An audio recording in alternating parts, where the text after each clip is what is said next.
Whenever I conduct train the trainer programs, one question keeps coming. How do we handle Gen Z in training? Today I'm sharing 7 practical research based tips that every aspiring trainer must know. These tips are based on global studies, workplace data, and my personal experience training hundreds of Gen Z participants. So, tip number 1, all Gen Zs are not same at all. Don't put them in one bucket. Let's start with the biggest myth. Gen Z is not one group. We often assume that all behave the same, think the same, or learn the same. But according to Deloitte Global Gen Z survey, this generation has highest diversity in preferences and learning style.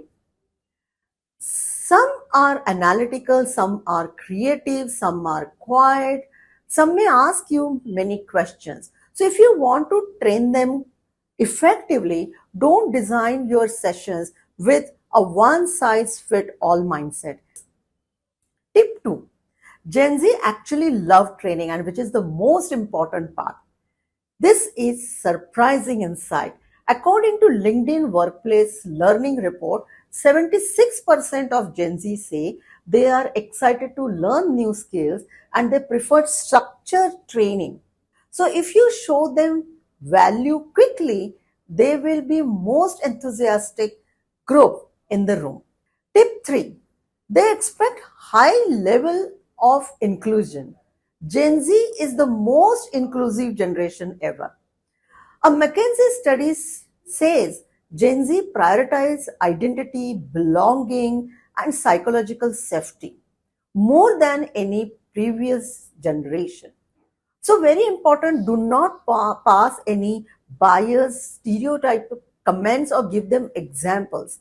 They will not take it for sure. Tip number 4, don't expect formal attires. You rarely see Gen Z walk into your sessions in blazer or formal shoes. A Business Insider study reports that Gen Z prefers comfort, first dressing, and rejects traditional corporate formality. So, here is the mindset shift for trainers. Don't judge their appearance, don't equate attire with professionalism, focus on their participation. If you become strict or irritated about this, you may lose rapport instantly. Tip number 5, they may not buy in immediately, they will ask questions. Now, this is not disrespect. This generation grew up with Google, YouTube, and information at their fingertips. According to the research, Gen Z is the most curious and questioning generation so far. So, in training, they may ask, why are we doing this? Why are we learning this? What is the logic behind this model? Is it still working? Instead of taking it personally, use this line.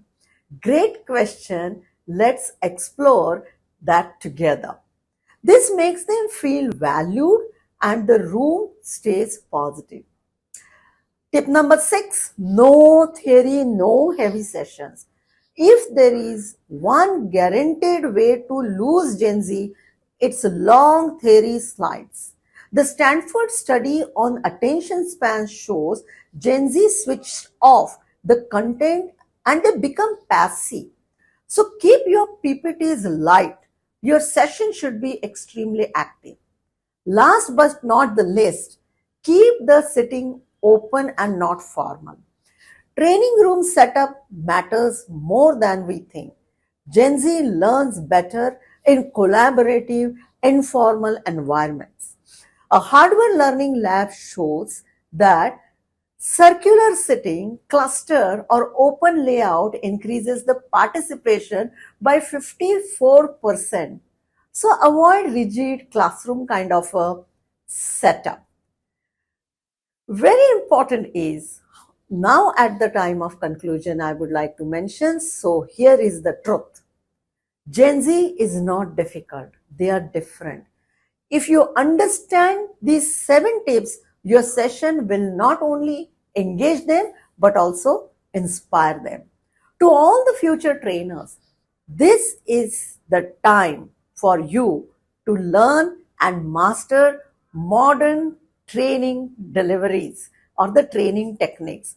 If you want to learn these techniques and stay relevant and want to become a trainer, then you all must explore Protouch training program, Train the Trainer certification, which can help you to understand how to get clients, how to develop business, how to have those client meetings, how to design the content, how to measure the content, and many more things. If you are interested, connect with us on the following number given. Wish you all the very best. Keep training, keep learning.